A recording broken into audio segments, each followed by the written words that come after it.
Hi, everyone. I'm Asma, and I'm happy to welcome you to the PwC Workforce podcast series on preference analytics. This podcast is part of a series tackling some key issues that organizations are facing today on their most important asset, their workforce. We hear a lot nowadays about the employee value proposition.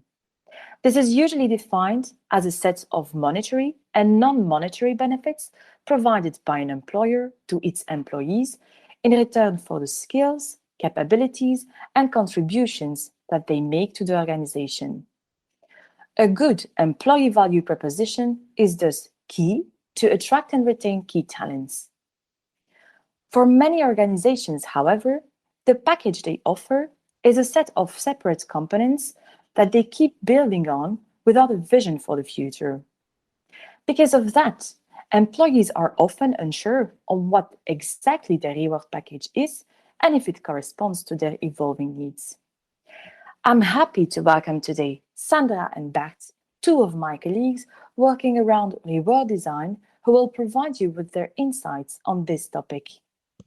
Sandra, my first question is for you. Mhm. In your experience, what effective approaches for employers exist to balance employee needs with cost savings? Well, let me start by saying, Asma, that due to the pandemic, the situation has become a bit contradictory. On the one hand, we see that companies put pressure on cost efficiency and, in most cases, even on cost reduction. But at the same time, we are hearing from our clients that they want to focus on employee well being in order to maintain employee satisfaction and motivation. In such a dual context, Asma, it is of vital importance that companies make the right decisions. They should provide their employees with the right resources and with the correct reward elements, which can be financial, non financial, even intangible. But at the same time, companies should spend their reward budget in the most efficient way. Now, measuring the preferences for certain reward elements and providing, to the extent that it's possible, benefits having a high perceived value may reduce some of the stress and the uncertainty that is unfortunately present under the workforce today. At the same time, it is also important to realize that the preferences and the needs of employees have changed over the past years, and they will likely continue to do so. The way we have worked changed for many of us, and it will continue to evolve. Employers and also employees have been strongly disrupted. So now it is a time to sit back and to think about what your strategy will be post COVID and then act to get things right. The future reward models are likely to be subject to change, and we all may need to reflect on how money will be valued and how money will be spent. While certain forms of mobility may in the future be less valued, the importance of an additional health coverage, for example, is likely to increase. You will agree with us, Asma, that providing benefits where the cost is higher than the perceived value is a waste of money. Yes, thank you, Sandra. Now, let's deep dive a bit more about the employee preference analytics. Bart, how does this differ from the more conventional surveys? Well, Asma, the use of artificial intelligence alongside the information gathering itself is new in this field. It actually improves the data quality and the outcome in terms of preference profiles. Please let me explain this in further detail. In the first part of these new generation surveys, every participant will be invited to rank reward elements based on their individual preferences. Based on the answers provided, we see solutions that generate in real time tailored trade-offs with the help of AI. This forces participants to disclose their real preferences by preventing them, for example, from preferring each reward element the most. The use of more than 400 algorithms provides significantly higher data quality compared to conventional surveys. Moreover, that's new as well, the technology is able to monetize those preferences, meaning it is able to calculate the perceived value as well as model and compare various scenarios for optimizing total reward schemes. By doing so, it allows HR and finance to align better. Indeed, by linking and measuring the benefit preferences to the perceived cost, the company can identify those benefit elements that have real value in the eyes of the employees. The data-driven estimations and analysis of the total reward schemes, all supported by data and underlying algorithms, can serve for cost reduction, but as well for employer branding and retention purposes, while also boosting the employer brand attractiveness. Thank you, Bart. I have the feeling that it is like a 2.0 survey, and it is really interesting to see how technology and our expertise are combined. Now, a bit of curiosity. I guess that sometimes you run across results where employees prefer something else to what they currently have, right? Mhm, mhm. Sandra, can you Mm. expand on this, please? Yeah, sure. Different generations being active on the work floor, it will not come as a surprise that a one size fits all reward package does no longer work. Employee preferences, as I told you, evolve over time, and there are groups of employees who may prefer something different.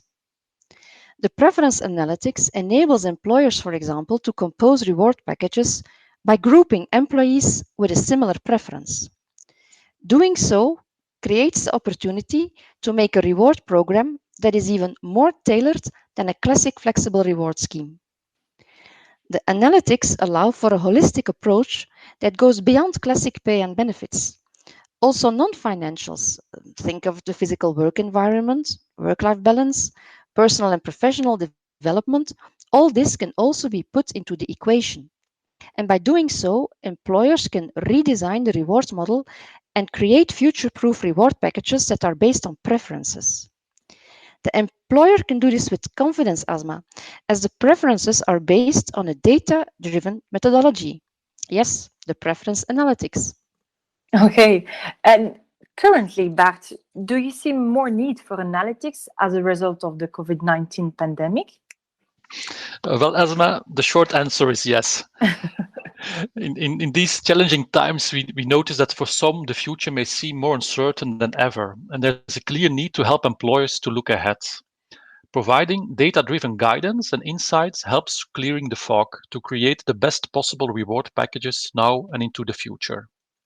Data analytics helps employers to shed light on the rewards offering and be attractive in the market. Actually, by putting employer first and taking into account and even safeguarding their preference to a maximum extent, while considering cost reduction scenarios due to the crisis, for example, by eliminating undervalued reward elements, is important. We may not forget that although perhaps temporarily less visible, the war for talent is still going on. Note that a year ago, many organizations were concerned about the availability of key skills and were rethinking how they could change their reward practices in order to be an attractive employer. Although the current crisis has accelerated certain changes, such as remote working, the underlying availability of key skills and the labor market have not dramatically changed. Therefore, it is important that employers can safeguard their past efforts in terms of employer branding while remaining realistic and agile enough to perform some smart cost cutting to survive. On the one hand, cut costs in costs in reward where it hurts employees' preference the least on the other hand. Okay, it is then a question of finding the right balance, I guess. Thank you, Bart. Another point I wanted to discuss with you both was about the market study which PwC Belgium conducted last year to gain insight into what Gen Y and Gen Z are looking for and expect from their current and future employers. Sandra and Bart, could you share why this matters and what are the key takeaways from this study? Yes, we have conducted a study on workforce preference last year to gain more insight into the preferences of the next generation of employees, the so called millennials and Generation Z, as these are the people entering the labor market now with a new mindset and with different expectations. By focusing on the Generation Y and Z already now, employers can start changing their processes. and making their employee value proposition attractive to future employees in a proactive rather than in a reactive way. Via the survey, we've learned, Asma, that the most important driver for job commitment is actually the job itself. The results of the study clearly show that the opportunity to work on a challenging and an interesting task is the number one driver for this generation. This statement leads to the conclusion that now is the time to think about making jobs more interesting. Employers could, for example, consider the possibility of a kind of hybrid workforce where certain tasks are automated, but the role themselves still require human workers. Such a system would mean that many jobs will continue to exist, but in a different and often in a more attractive shape. Also note, Asma, that the future workforce seems not to limit himself to the Belgian labour market. They also look into the international pool of interesting job opportunities. And yes, they are really willing to move to access them. That's right, Sandra. And in addition, access to a flexible workplace and flexible work hours emerge as the second most important element for job preferences in the overall study sample. This shows that non-financial factors play an important role in motivating the workforce of the future. Employers could therefore consider boosting motivation and making roles more attractive by implementing new approaches to work, like, for example, using office hubs and function-based facilities like community centers. The third most important influencer in terms of employment preference was the availability of business and technical skills training. In order to remain attractive, employers will thus need to provide retraining programs and systems for closing the skill gaps for their employees. Moreover, aligning the right capabilities with the right skill set in the right place at the right time is crucial for employers anyhow. Yes, Bart, and you will also remember that we saw that the base salary is actually not ranked in the top 3 of most important factors in terms of job preference. This is also valid, by the way, for up-to-date technology. The young workforce seems to consider future-proof IT tools as a given, and they can even not imagine that state-of-the-art technology would not be provided by their employer. So knowing the preferences of your workforce is really important, Asma, as it will enable you to come up with an employee value proposition that is not only compatible with the needs of your workforce, but that is moreover in line with your budget. So I would say this is a real win. Thank you very much, Sandra and Bart, for sharing your insights on employee preference analytics.